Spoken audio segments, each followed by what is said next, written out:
the Energy Talk podcast, where we tell stories about energy transition in the global south. My name is Olubumi Olajide. This is the final episode in our series on distributed energy for people and the planet, produced in collaboration with the global SDG 7 hubs and the Energy Action Project, ENACT. In the final episode of our 8-part series, we'll be speaking about rethinking policy and finance for distributed renewables.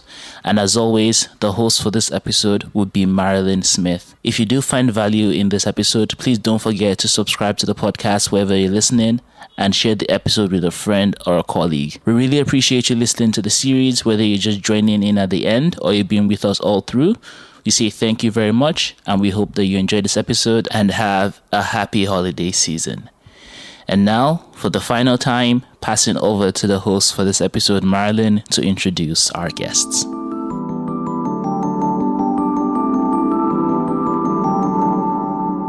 In recent years, when the countries of Sierra Leone and Ethiopia pop up in global news feeds, two stories have dominated. Repeated outbreaks of the Ebola virus in Sierra Leone bring video footage of medical staff in hazmat suits being hosed down outside of very basic health clinics, and stories of trying to contain a highly infectious and often deadly virus in areas where very poor people live in tight-knit communities with minimal access to electricity. In sharp contrast, Ethiopia gets media attention for the regional conflicts linked to having built the Grand Ethiopian Renaissance Dam. When completed, it will be the biggest hydropower facility on the African continent. With a capacity of 5.5 gigawatts, it will boost the domestic economy by powering up cities and industry, while also generating revenue from exports to nearby countries such as Sudan and Egypt. In reality, huge numbers of people in both countries still have little or no access to electricity. In fact, at a national average of just 26%, Sierra Leone has one of the lowest electrification rates in the world. Shift the focus to rural areas, where the majority of the population lives, and the figure plummets to a mere 6%. In early 2021, the World Bank announced that it would support post-COVID-19 economic recovery through the Enhancing Sierra Leone Energy Access Project, with a grant of $50 million.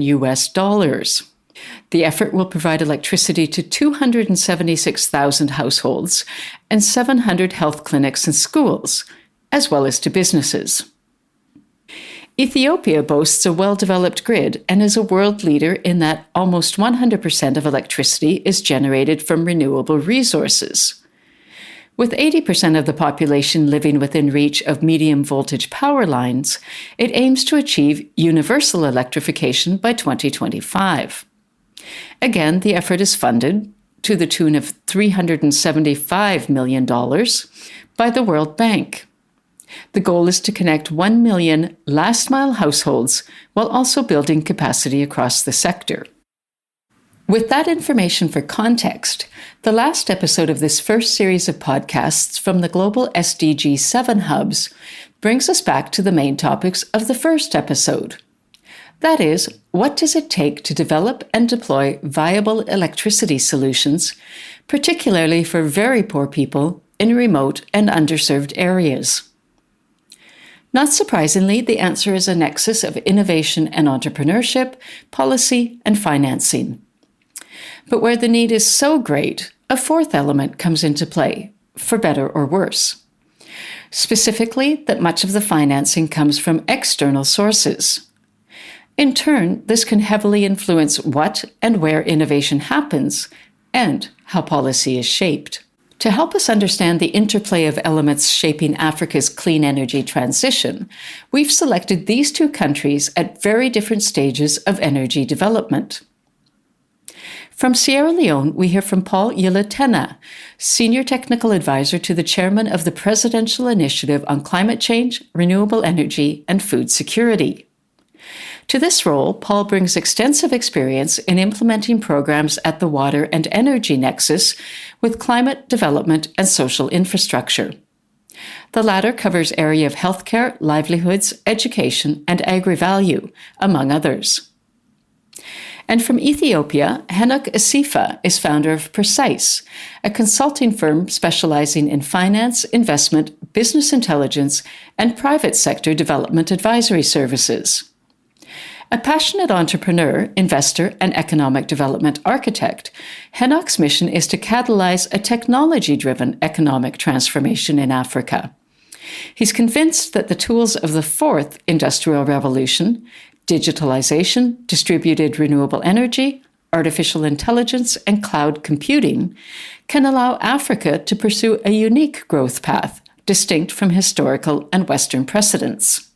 First, I'd like to hear a bit more from each of you about the current situations, including the energy stories of your home countries. Paul, would you like to start? If you've been to West Africa, you'll see we live in clusters. Our village setting is very different from a village setting in Kenya or in Malawi or in South Africa. There, people live on their land, on their plot of land. So you have this shamba system, as they call it in Kenya, where everybody wants to live on their piece of land. So you find people dotted all over the country, small households, all over the country like that, except, of course, in reserved areas. But in Sierra Leone, we live in community clusters. So you have my mom's village, for example, is only one family. This is somewhere around 15 people living in one small community. Their cousins and their next relatives are living in another community nearby, like 2 or 3 kilometers away, also clustered like that.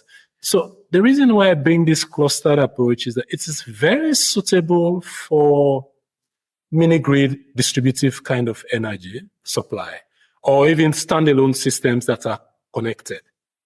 So we became very attractive for mini-grids. Sierra Leone has one of the poorest statistics in the world when it comes to maternal mortality, child mortality. And one could understand why the mini-grid should be anchored around the healthcare system and then provide electricity for lighting for the community. But then, because there was no informed policy to guide that process, the healthcare system got electricity. There was enough to supply to the communities, but then the communities earned less. They usually say less than $1, but in these communities, it's probably even less than 50 cents, 50 US cents a day. And sometimes no income at all, because these are communities that depend on farming. It's seasonal farming, rain-fed agriculture. So they plow in the rainy season and then they wait for the early dry season to harvest. And that is when they have the bumper harvest, and that's when they have cash flow. After they sell their crops, they are back again to zero and waiting for the next planting season. And now you come in there as a mini-grid operator with all the mathematics and all the calculations done right.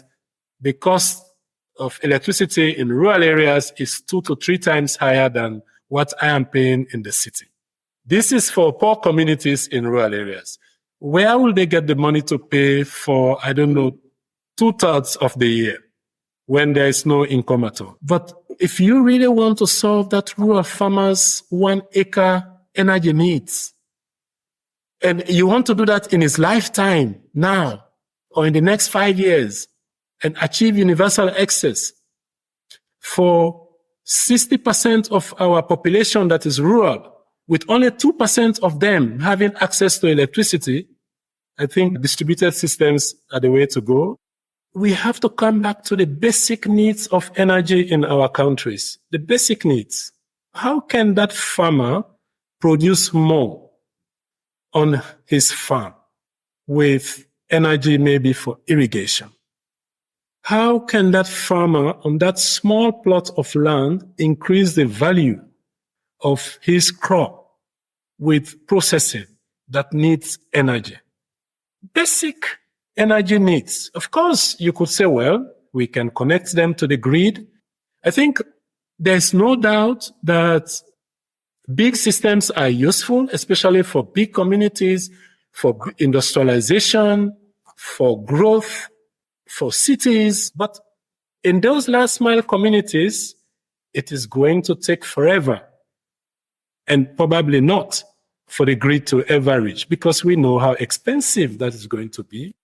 Henok, the statistics I mentioned in my introduction give the impression that Ethiopia is on the cusp of solving the electricity access problem for its entire population, and with renewables, no less. Is that an accurate picture? Our people are mostly rural. They are either running a small farm for a living or a small business for a living. What's happening in Ethiopia? In the highlands, we're getting a lot more rain than we're used to. So, in fact, lots of flooding. But then towards the eastern side of our country and in the lowlands, we're getting droughts, many years of droughts, 6-7 years of droughts in a row. And the lowlands tend to be where most of the animal wealth happens to exist. So meat production, dairy, all of these, the farmers are suffering. We're not forget about growing. We're talking about maintaining the assets and the livelihoods that they have already. There's still way too much poverty. There's still way too many poor people. There's still too many people dying of very simple issues, very simple diseases. Still people dying of hunger. Malnutrition rates are massive. And to me, this conversation on energy is simply just one aspect of that. We're all really working to see how can we create opportunities for the world's most marginalized and for the world's poorest people who maybe in terms of just being born in the wrong place or at the wrong time, or where society has not seen fit to be inclusive of them, to create an opportunity for them to pull themselves into a better place from where they are. Before we move on to the main topics of this episode, policy and financing, I'd like to hear from each of you about an overarching theme across this podcast series. That is, while big funders such as the World Bank, the International Monetary Fund, and the European Investment Bank are pouring billions into energy initiatives, often they are not solving the energy needs of the vast majority of people. But that doesn't mean that nothing is getting done. Where is relevant innovation and entrepreneurship happening in Ethiopia and Sierra Leone? Now, I'm not talking just electrification. Along with the SDG 7 hubs, we're already working with entrepreneurs. We're building systems here that are electrifying all kinds of agricultural activities. We're beginning to learn from how they're working on small plots with Ethiopian farmers that are producing animal feed, that are pulling water out of the ground to drive their dairy farms, milk collection centers being cooled using solar panels instead of diesel generators, milking machines, poultry sector is starting to see, incubators, lighting systems.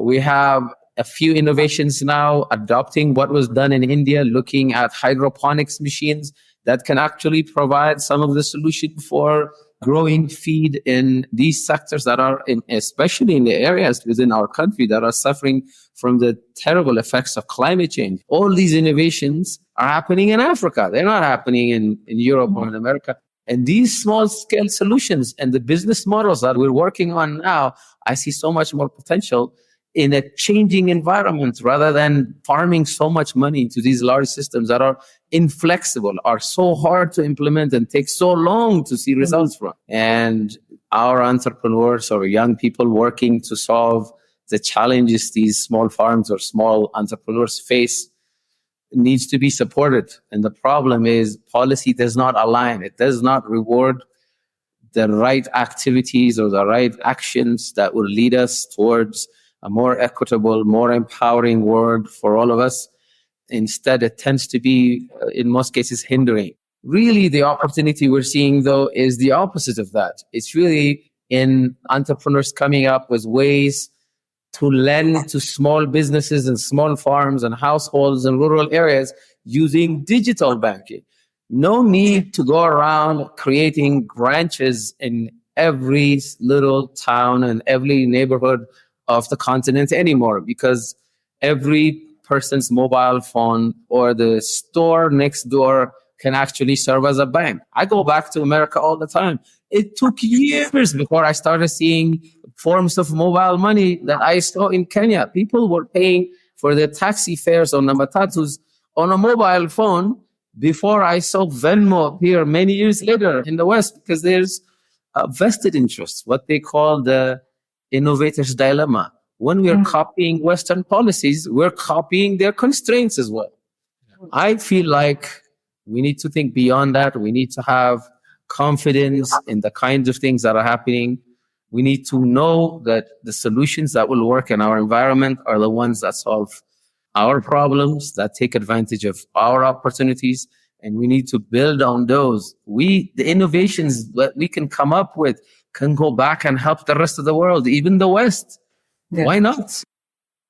The recent death of Henry Kissinger reminded me of hearing him speak about being the driving force behind establishing the International Energy Agency in the mid-1970s. At the time, he noted, there wasn't a government in the world that had anything resembling a Ministry of the Environment, never mind considering the social impacts of energy policy. Now, here we are, fresh from COP28, and growing recognition that a just, clean energy transition must be a global effort. This implies that future policies need to make retribution for past injustices. So let's shift to the policy space. Henok, Ethiopia is now in the big leagues, so to speak. How are things going? What we're used to here is a central government that sits there and pretends to know it all for all of the 120 million people we have, and basically come up this neat, beautiful plan of how to execute an energy policy and really how to serve every single household in the country. I feel like when it comes to our policy making, we do a lot more of aspirational and a lot less practical. That's really a big chunk of what I see here in Ethiopia. Generally, when it comes to renewables in Ethiopia, we've done well. We're better than most of the world. And in this respect, I think the West has zero to teach us. I'm not going to mince my words here. The problems that we are facing right now across the world is climate change, and this challenges that poor people are facing, new challenges people are facing because of environmental degradation. All of that happened because of these bad energy policies from the West. In that sense, we've actually done better than 99% renewable in Ethiopia. And our entrepreneurs, it is so important. They are supported and empowered in ways that make sense for us. To be more specific, I see there's a huge role for distributed energy, not just for lighting, but for powering all kinds of productive activity. And this is not going to come, obviously, to an advisor who saw how development happened, or who studied how America developed, or Germany industrialized, or even China in many ways. So it's so important that our policy starts from the objective realities on the ground. And for that, what we need is to be inclusive right from the get-go, to start out by looking at whose lives are we trying to help change, and what role does energy play in that space. It's really, if we get policy right, if we can create a space based on our realities. Our reality is we're a distributed settlement. We are not like the West. We don't live like Europe. We don't live like America. Even other developing countries that have made lots of progress over the last few years in Asia have diverted from us in many ways. And policy is so critical because, it's one of those things, if you do well and if you get it right, can have wide repercussions across many different sectors and can create many opportunities. Paul, as you've already brought up, Sierra Leone has much farther to go when it comes to scaling up energy, whether we talk about grid or off-grid options. How is your government doing on the policy front? Today's discussion on policy as it relates to the energy ecosystem, it's not a new discussion because policy regulation is one of the key elements of the energy ecosystem. And as we have said again and again, it is not even enough for it to be a key element. It's one element that controls or actually creates an enabling environment for the other elements to function fully or optimally. And it is a shame in most of our countries that it comes in as a side issue after other elements have been considered or practices are showing failure. Then we begin to see the need to bring in policy in the discourse. And of course, associated with policy is making that policy work, which is also regulation. They come in later. And honestly, there is good reason to believe that these two, as they go hand in hand, should be upfront in the discussion on the enabling environment. I'll tell you, in Sierra Leone, we recognize the role of renewable energy in our energy transition plan. We recognize the role of renewable energy to improve access in rural areas. We now even recognize, because we tried to improve access without considering productive use application. So now we recognize that even if you increase access in rural areas, if you don't increase productive use, and the rural communities will not have money to pay for lighting their homes. And now we are coming back to correct that mistake. So we recognize all of this because we've been through that process. But you talk to our leaders now to put the resources together and design policy that reflects that understanding. How does energy policy need to relate to the innovation and entrepreneurship driving the solutions that we spoke about a few minutes ago? In policy, especially in an innovation ecosystem like the one that we're seeing right now on the ground, where entrepreneurs are coming up with, modifications of technologies or business models to serve markets, to serve users in rural areas that are not sufficiently being served by the grid or these large infrastructure projects. It's going to require some learning, And the essence of it is we can't afford to leave this policy making to policymakers. It is policy that we need to figure out as we go. Innovation cannot happen within a context where policy says, I have to understand it first and allow you to do things. Innovation can only happen when it's let to be happen, and then the regulation actually goes alongside with it as we're learning from the experience of the entrepreneurs. And I feel like we don't do enough of that. So the attention of our policymakers is really to review some documents based on Google or talk to the funders and some international development institutions, or listening to a bilateral funder from the West, rather than really building on the inherent knowledge that is really on the ground here back home. We're all offenders in this. I appreciate your candidness, Henok, especially as someone who often reads policy recommendations written by people who have not likely been to a rural village in the global south. Paul, perhaps you'd like to add something? Another issue that we experience in this learning is the back and forth. Because Henok mentioned policymakers, and I asked myself, who are they? We always call them, they are policymakers. Who are they? I don't know them, honestly. I just know there are people who work in government that try to enforce policy and sometimes regulate, sometimes really, because often they don't. But I also see distractors of the very policy that they are supposed to be policing. In Sierra Leone, we are going back and forth with tariffs, for example. So everybody understands that in countries like ours, if you remove the duty, if you waive out duty on renewables, you actually can speed up deployment and uptake in societies. People can pay readily because they are cheaper. But yet, because we are struggling with revenue, somebody within the Ministry of Finance at some point says, we need to push this issue back into it. And then at some point, you have that waiver eliminated or removed. And then the prices of renewables goes up.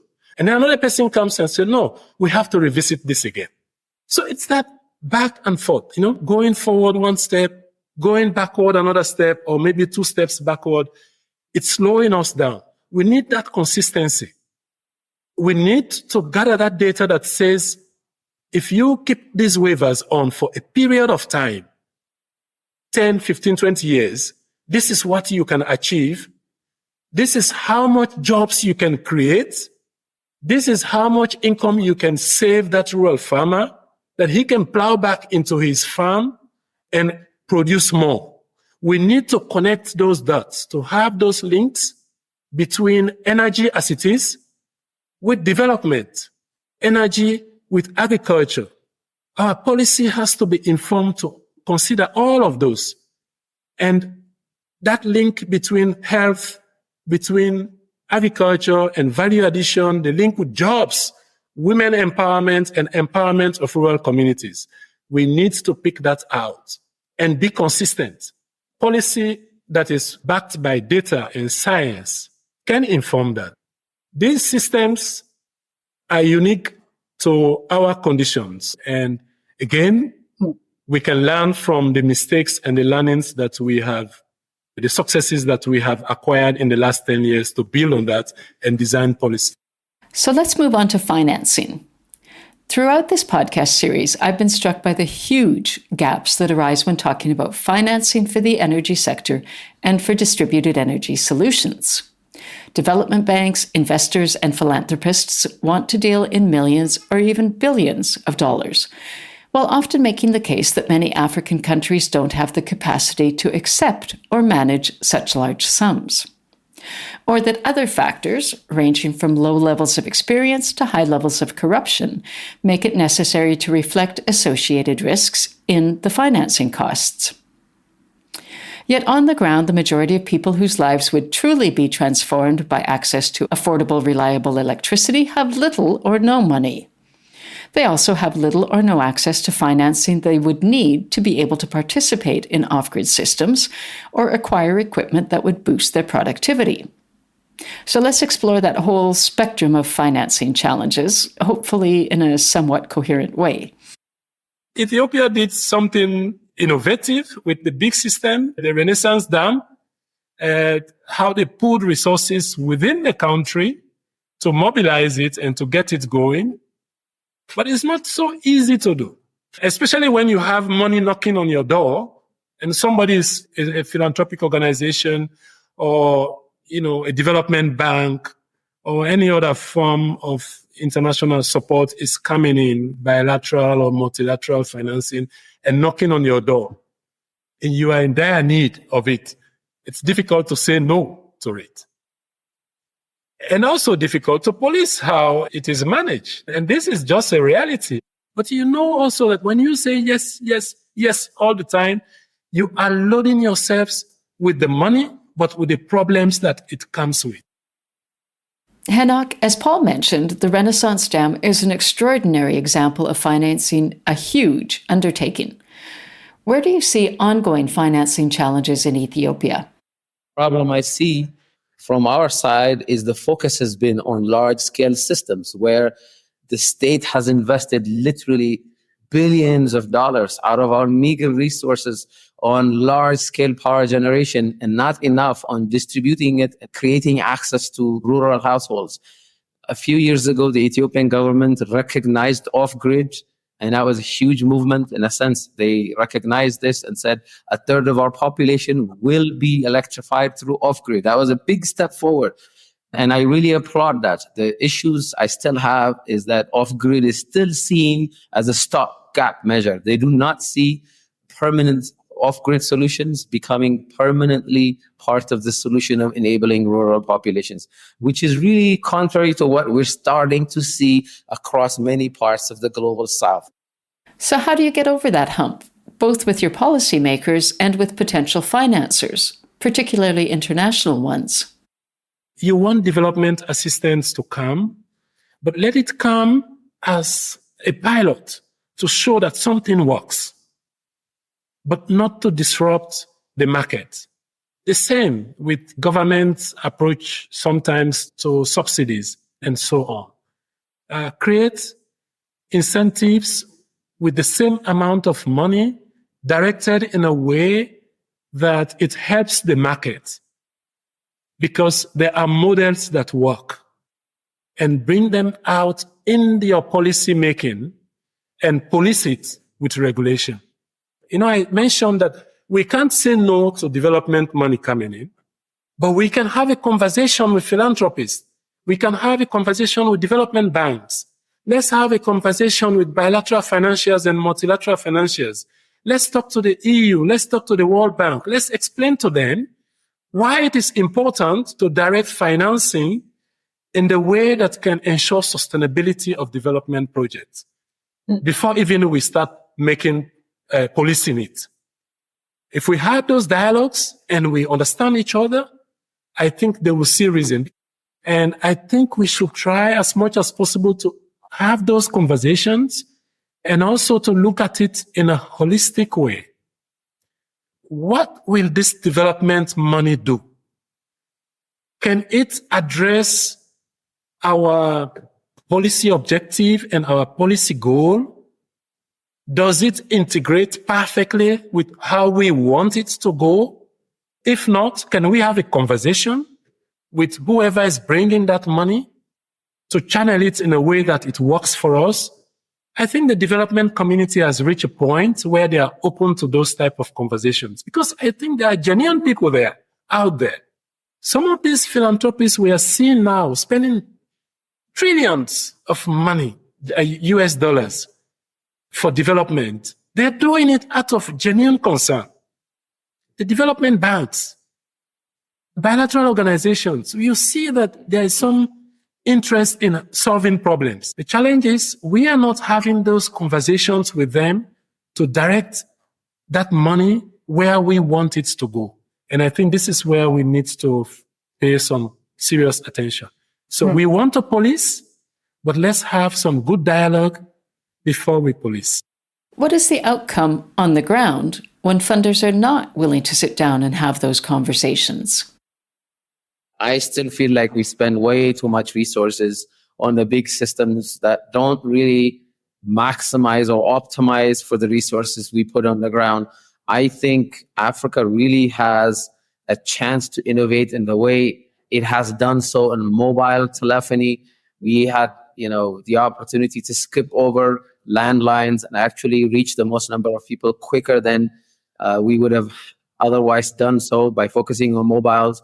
I think, there was some things we did right that enabled us to do that. I remember when I was a young first graduate, it was my first job, my boss then, he was shocked. I was in New York City at the time.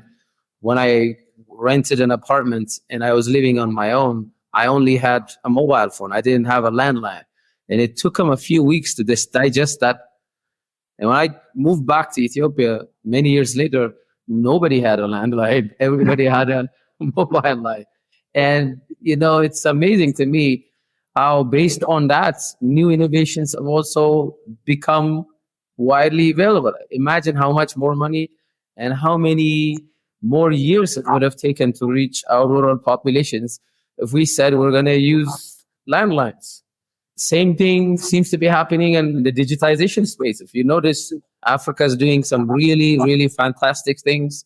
In fact, I would say there's a lot of lessons we can learn from that space for the energy, because digitization, seeing a lot of progress on policy that promotes innovation. People are starting to understand that the way to be inclusive is to go digital. It reduces the cost of reaching and serving the most number of people on a per unit basis. And energy is not going to be any different. What do these big funders not get about what financing is needed and where? I'm thinking particularly about how do you finance millions of small, low-cost solutions, which implies mechanisms to get money behind innovators and into the hands of very poor people.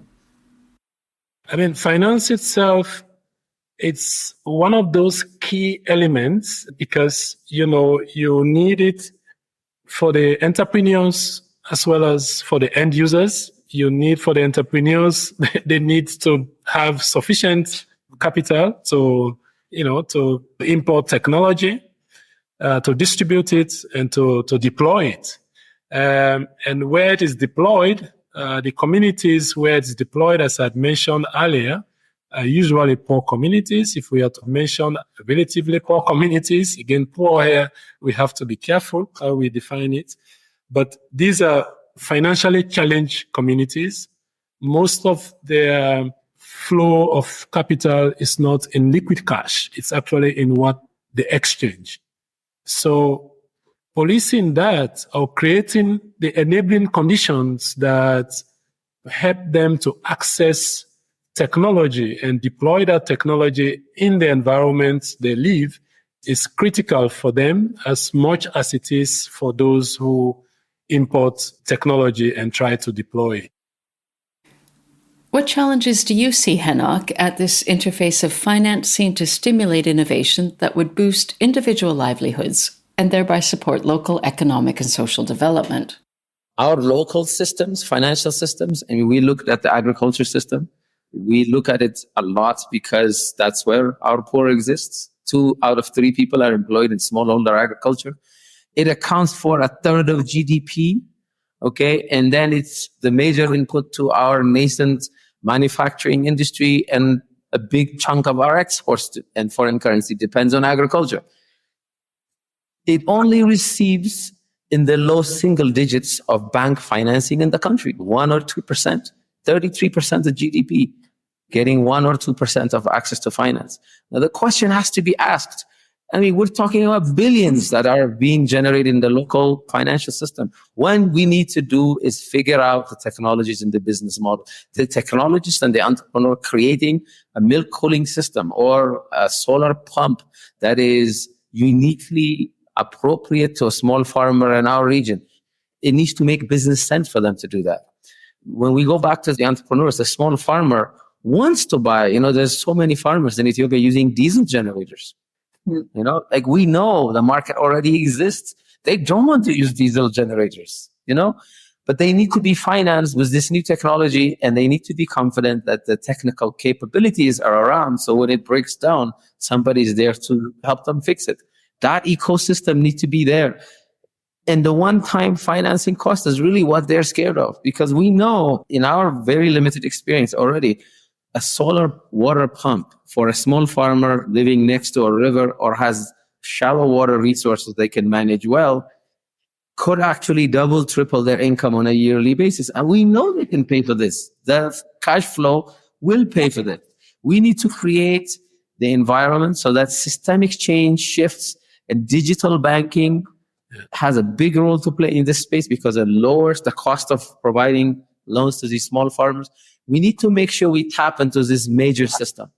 Now, I do not see that happening that much in the development industry, with some few exceptions. And that's really my criticism. Are you starting to have those conversations? And are you seeing change? People are beginning to understand the need for operational capex. For running capex. They are beginning to understand the need for sustainability plan for every development project. So we stop those white elephant projects. But it takes time. It takes time for them to understand and for them to put money to it. So projects just don't end at the deployment stage when a photograph is taken and sent to the donor. But several photographs are taken every 6 months down the line for 3, 4, 5, 10, 15 years downstream. Solar panels last for 20 years, 25 years. We can make batteries also last that long.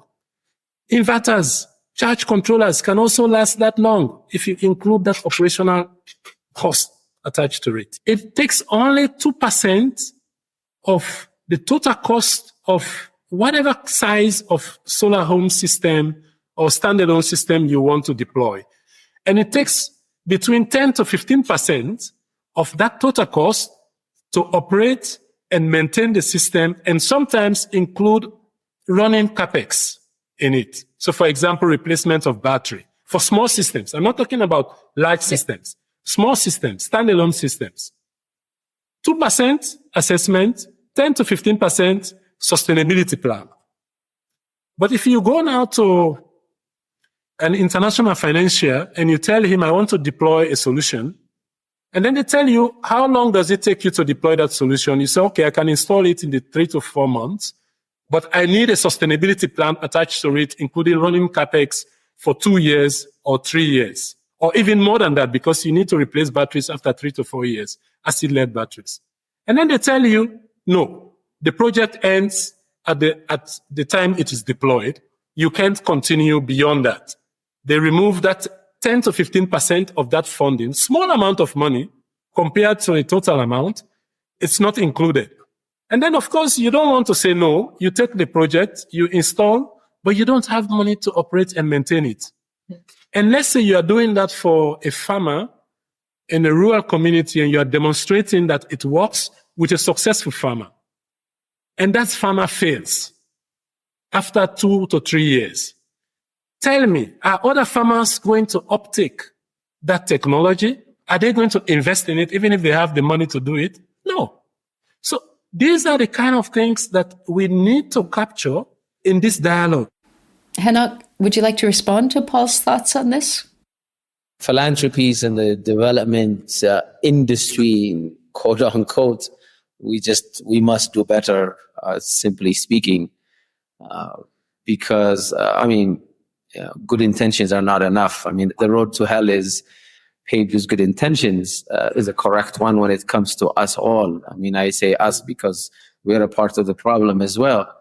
And in many cases, instead of helping, we end up even retarding, slowing down, even reversing some development.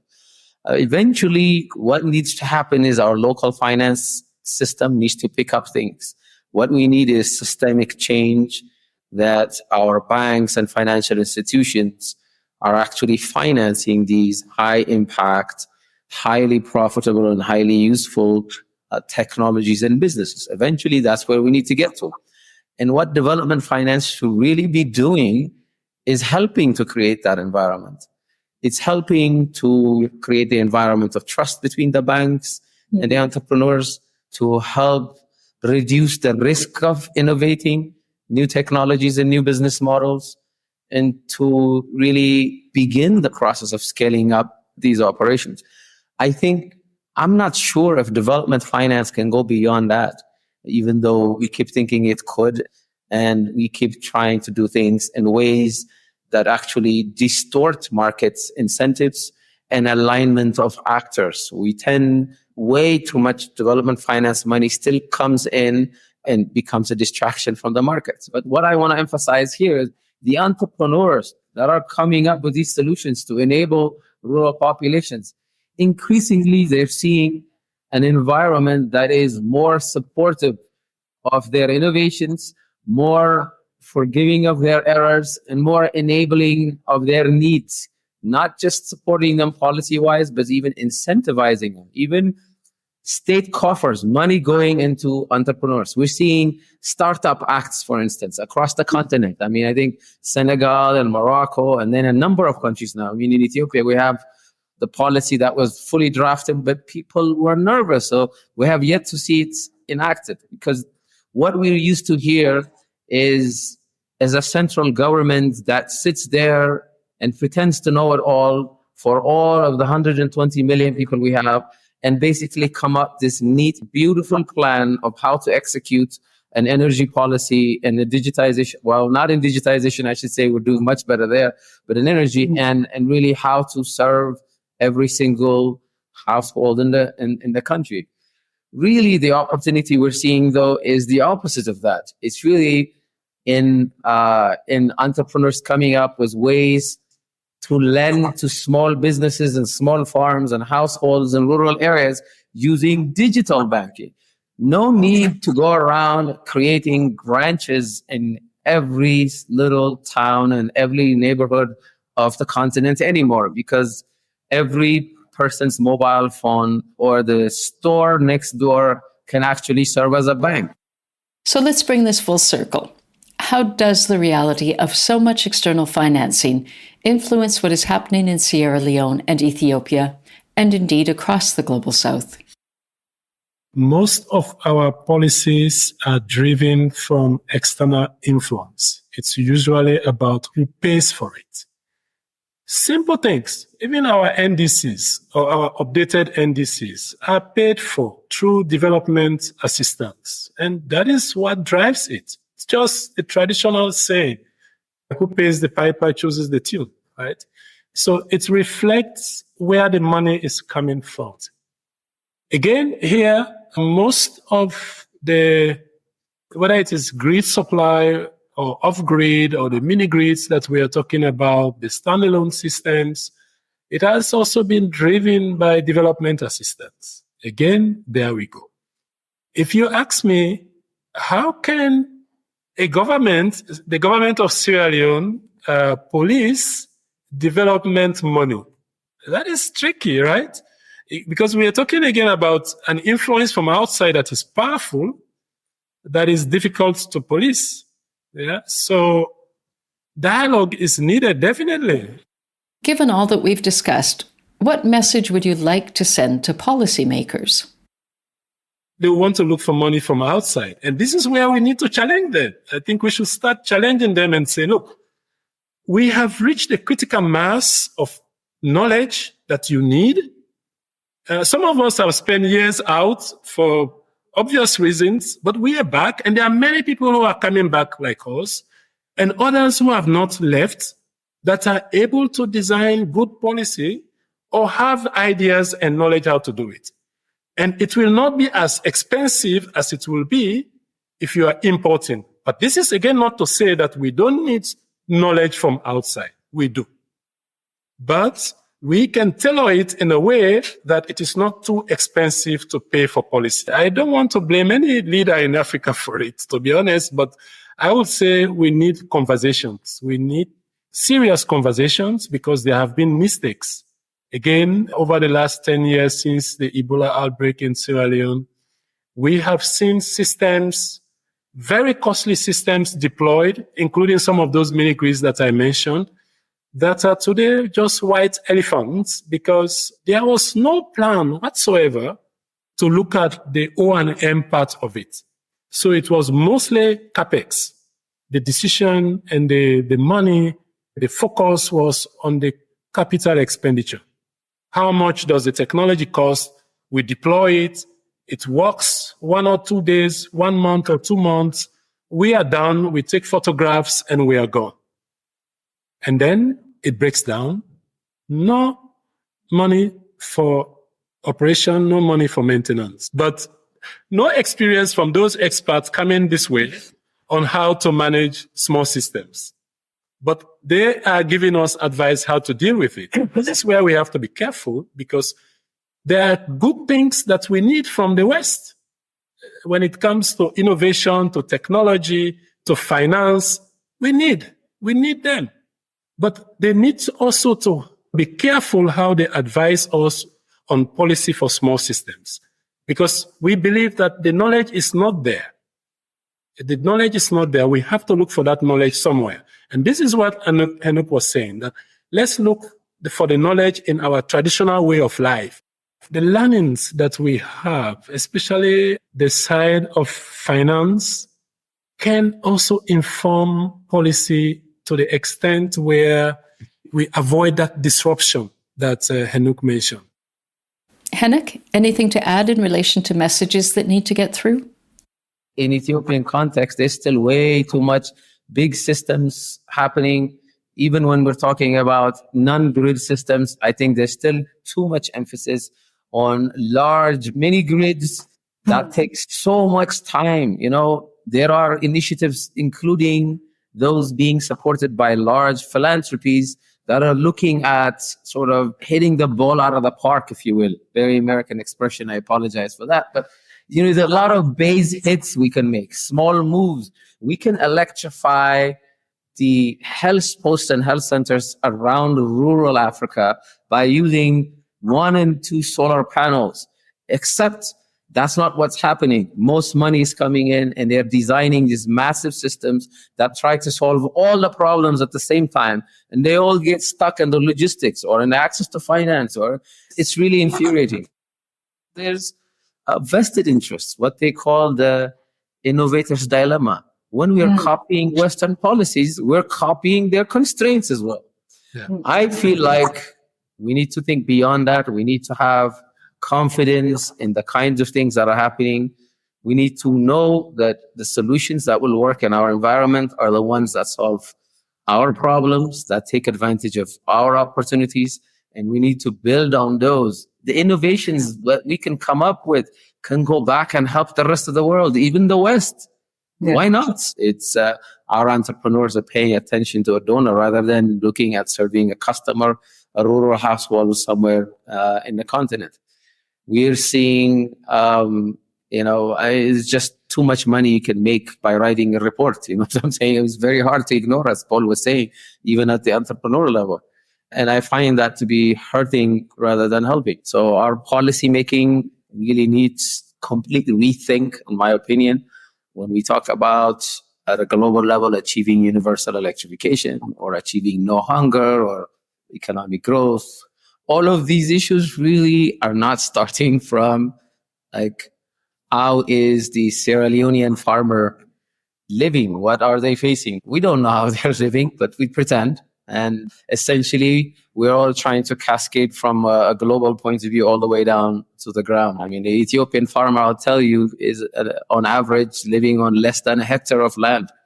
And I say he because they tend to be mostly male-headed, but there's a large, significant number of women-headed households as well who are trying to build a life for themselves and for their families, to send their kids to school, to make sure their kids grow up healthy, and to make sure there's adequate nutrition.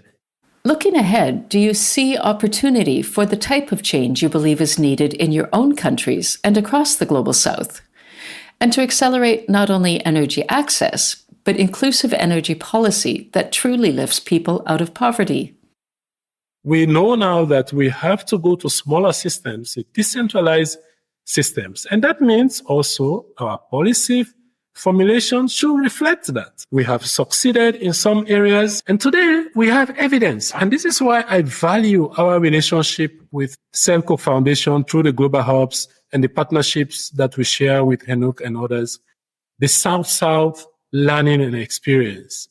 That with these small learnings, these small systems we are deploying, we are beginning to see what can go wrong and how it can be corrected.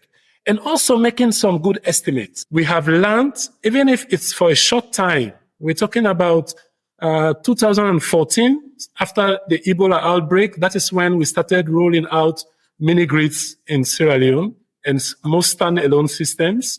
We are talking about 10 years of learning. Where are those learnings? Can we bring them together and build on them and move forward? We don't need to go back 30, 40 years. Just 10 years is enough. 10 years of documentation, of learnings, and the experiences of failure and some successes. We can build on that and design policies that work for small systems. The question now is who pays for it? Because policy process is expensive. It is not cheap to do policy. Consultations need money. You also need people who are trained and are experts to do it. You can have the consultations and everybody can tell you their view, but you're not going to do everybody's view. You're still going to synthesize what you hear from those consultations and turn it around into something that you can police. Actually, that is where policy comes from. It has to be policed through regulation. Can we say we really don't have the resources as a country to develop good policy? I would want to challenge our leaders on that. I think if we're really serious and we want to address our issues in a sustainable and lasting way, we have to be prepared to pay for the processes that leads to good policy. Henok, do you think valid critique offered up by people like you, who are trying to work from the bottom up, can trigger people at the top to shift Africa onto a more dynamic and more effective path to having clean energy play a central role in sustainable development? I'm a great optimist about, the work of our innovators across Africa, our entrepreneurs, and generally the global South. I have so much hope that distributed solutions will create a lot of value for the most number of people in the continent. I think good intentions are not enough. We need to take the next few steps and make sure that good results come. Good intentions could turn into terrible results. We should know that and put the user, the people who we want to benefit at the center, and work with these entrepreneurs and community groups to reach it. I think there is so much energy there. We just need to listen, and we need to intervene where we add value, not where we distort, not where we are helping to enlarge our already large egos. Lots of value is being created. I mean, we cannot afford to wait another 10 or 15 years for the grid to reach hard to reach rural populations and empower them while people are dying today. I see that distributed energy could be the area, and there are reasons to feel this way, that a lot of innovation is happening in Africa, in the Indian subcontinent and other developing countries, more so than in the big countries. And maybe there is something we can plow back, and maybe together, if we listen to each other, we can help save the planet as well. I see, much like my friend Paul here, the greatest promise happening in distributed off-grid, small-scale systems, where lots of potential exists. The biggest hope I have, I know the biggest hope Paul and the rest of us really harbor, is this energy we see from all these innovators, all these entrepreneurs that are really doing their best to change the environment based on their current realities.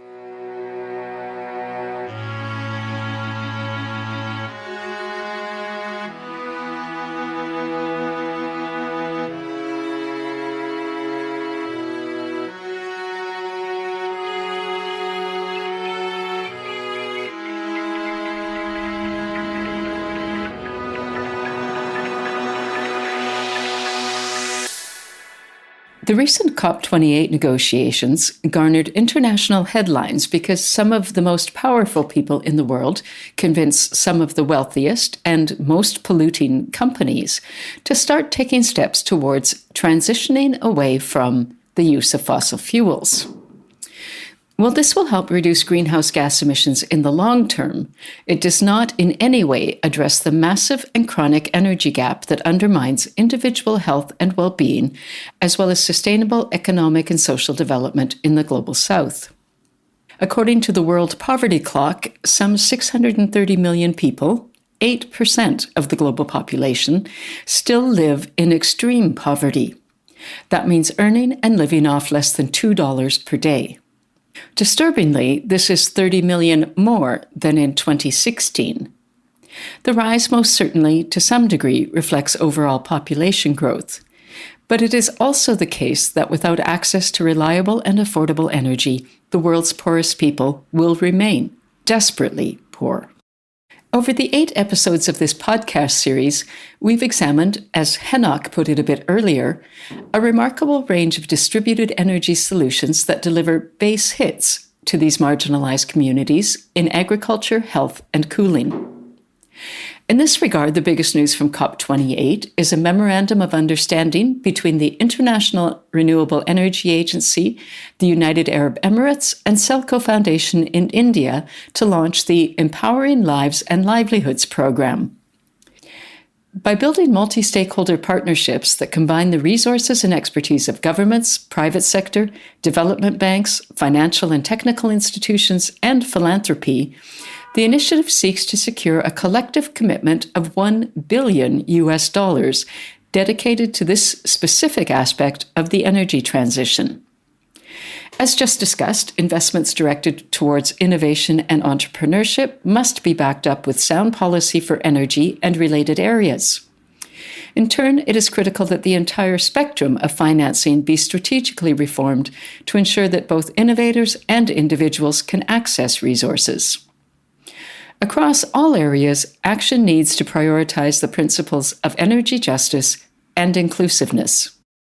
The Global SDG 7 Hubs is committed to playing its part by building up networks across the Global South to create the ecosystems necessary to participate in policy and finance frameworks that will ensure scale-up of proven distributed energy solutions.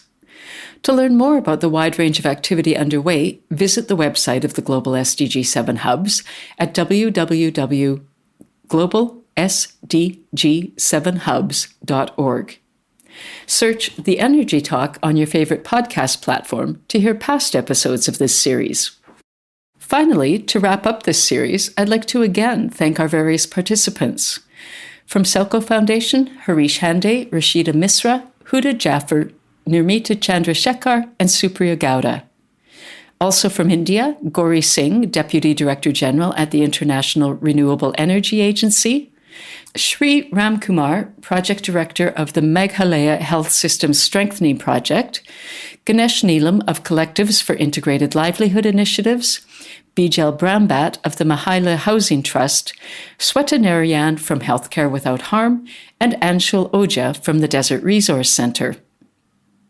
We also heard from experts on the African continent, including McKenna Areri of the Global Alliance for People and Planet, Ralph Ruthart of World Vegetable in Kenya, and of course the guests of this episode, Paul Tenayila, Senior Consultant to the Government of Sierra Leone, and Henok Assefa, founder of Precise, a development-focused consulting firm in Ethiopia. And bringing global insights from the World Health Organization, Heather Adair Rohini. On the production side, thanks to Olubunmi Olajide and Chigozie Uba of The Energy Talk, and to sound engineer Colin Clausen. For support in the series promotion, thanks to Renee Jose and Al-Mustakim Balogun. And for coordination support, Prashant Sharma and Sneha Fatima of the Global SDG 7 Hubs. This podcast series was made possible by the generous support of Village Empowerment. For the Energy Action Project, ENACT, I'm Marilyn Smith.